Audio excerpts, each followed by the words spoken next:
In the course of history, many criminal secret societies have developed and internalized a series of rituals. These rituals had an aggregative value because they allowed very different people to feel part of a single group. Now, the Italian mafia has a few centuries of history behind it and brings with it rituals linked to religion and territorial tradition, which are still applied today. The Ndrangheta in particular is characterized by a series of secret ceremonies passed down orally or through codes. Now, over the years, the authorities have found traces of these rituals and have managed to outline a fairly precise pattern. As you may know, the importance of the ritual is born with a legend. The initiation rites of mafias such as camorra and Ndrangheta are actually very similar. These ceremonials allow the organisations to structure themselves in an orderly fashion and to abide by rules and a code of honour that is the same for everyone. The Ndrangheta is a group that acts in silence and prefers to establish ties and gain power in the shadows without making too much noise. The rite is an excellent way to achieve this goal, and perhaps that's also why it's still held in high regard today. But how do these affiliation ceremonies come about, and why do they all look alike? Well, the answer could be found in a legend shared by Italian mafias. It's a story of Osso, Mastroso and Carcagnosso, set in 15th century Spain. Now, these three brothers were part of a knightly society called Garduna.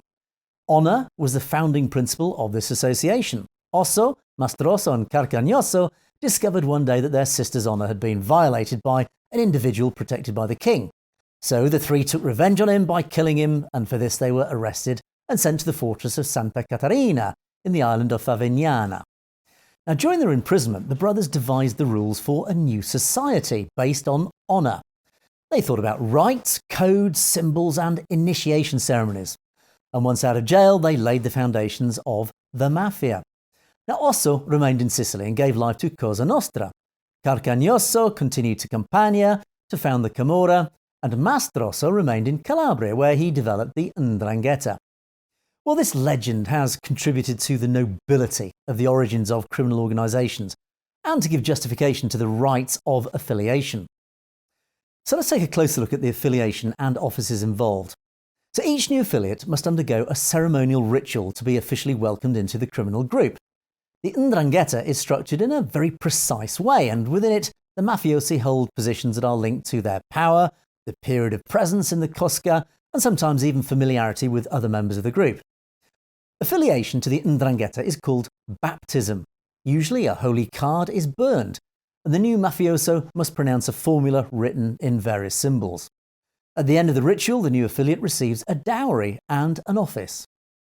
Now, thanks to judicial sources and law enforcement operations, it's now possible to get an insight into the interesting hierarchy that forms the structure of this criminal organisation. So in this hierarchy, the lowest place, that's the one occupied by the new affiliates, is that of Picciotto of honour. Sometimes those who have a blood tie with the mafioso can already have the title of young man of honour from birth.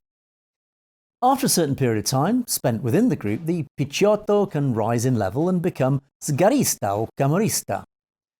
Experience naturally advances the career of the mafioso, but also the level of criminality achieved. They all contribute to the promotional potential of the individual. As they rise in the ranks, they attain the office of sanctity and eventually gospel. And this rank precedes only the title of godfather, of course, the highest in the hierarchical structure. So how is it possible that we know so much about the rituals of the mafia today? Well, at one time, the rituals of the Ndrangheta were passed down orally. In the last century, however, this custom was lost because it was replaced by written codes. And these are the texts that report the rules and ceremonies of affiliation. Now, during the various anti-mafia operations carried out by the state, several codes have actually been found that have allowed researchers to reconstruct quite clearly the structure and the rites belonging to the Ndrangheta. The first code to be found was that of Nicastro and dates back to 1888. After this date, numerous other texts have been recovered, the last in 2018. But what about some of the more curious traditions of the mafia? Well, initiation ceremonies involve the performance of very specific and sometimes bizarre gestures. So many tie in with religion, such as the burning of the holy card and the presence of the dowry or the baptism. Others instead seem to draw inspiration from a more ancient and mysterious tradition. For example, it's been discovered through searches and sources recovered by law enforcement that animals play a key role in affiliation ceremonies.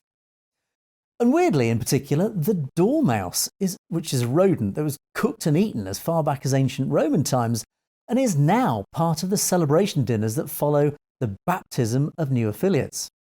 It is a forbidden food, and that's why members of the organisation hunt this animal at night.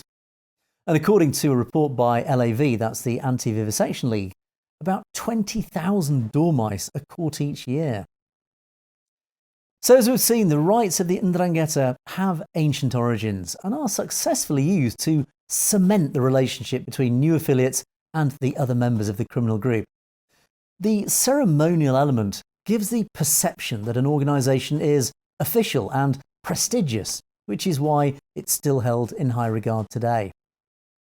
So there you have it, another fascinating insight into the goings-on of the Ndrangheta. I hope you enjoyed it, but don't forget to click on that subscribe button if you did like it, as we've loads more videos coming and you don't want to miss them once they're released. So until next time, ciao.